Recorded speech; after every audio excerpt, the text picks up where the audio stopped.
Hi dear friends, എല്ലാവർക്കും റമൂസ് വേൾഡിലേക്ക് സ്വാഗതം. ഇന്ന് ഞാനൊരു പലഹാരമാണ് തയ്യാറാക്കാൻ പോകുന്നത്. അതിനാവശ്യമായ ഇൻഗ്രീഡിയൻസ് ആണ് ഇവിടെ കാണിക്കുന്നത്.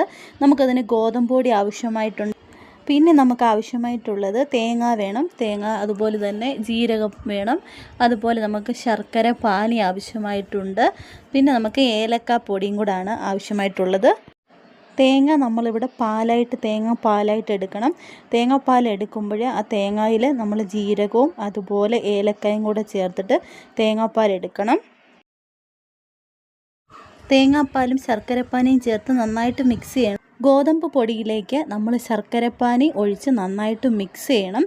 അത് കട്ട കൂടാതെ തന്നെ നന്നായിട്ട് മിക്സ് ചെയ്യണം.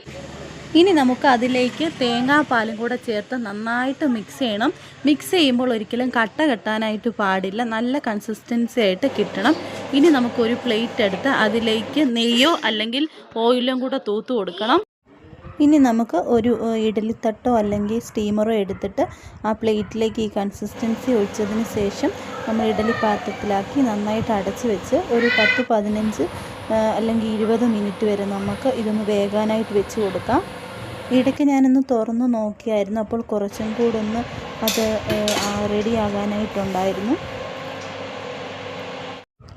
ഫൈനലി നമ്മുടെ പലഹാരം ഇവിടെ റെഡി ആയിട്ടുണ്ട്. ടേസ്റ്റ് ചെയ്യാനായിട്ട് ഐറമോളാണ് വന്നിരിക്കുന്നത്. നല്ല സോഫ്റ്റ് ആയിട്ടുണ്ട്, അതുപോലെ നല്ല മധുരം ഉണ്ടെന്ന് ഐറമോൾ പറഞ്ഞു. ഞാനും ടേസ്റ്റ് ചെയ്ത് നോക്കി.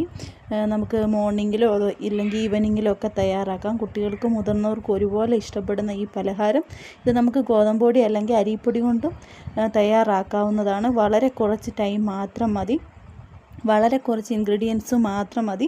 അതിലെ കുറച്ചൊരു പണി കൂടുതൽ എന്ന് തോന്നുന്നത് തേങ്ങ പാലാക്കി എടുക്കുന്നതാണ്. ബാക്കിയെല്ലാം വളരെ ഈസി ആയിട്ടുള്ളൊരു മെത്തേഡാണ്. അപ്പോൾ എല്ലാവരും ഇതൊന്ന് വീട്ടിൽ ട്രൈ നോക്കുക. ഇത് ഇഷ്ടപ്പെട്ടെങ്കിൽ ലൈക്ക് ചെയ്യുക, ഇഷ്ടപ്പെട്ടെങ്കിൽ മാത്രം നല്ല കമൻസ് അറിയിക്കുക.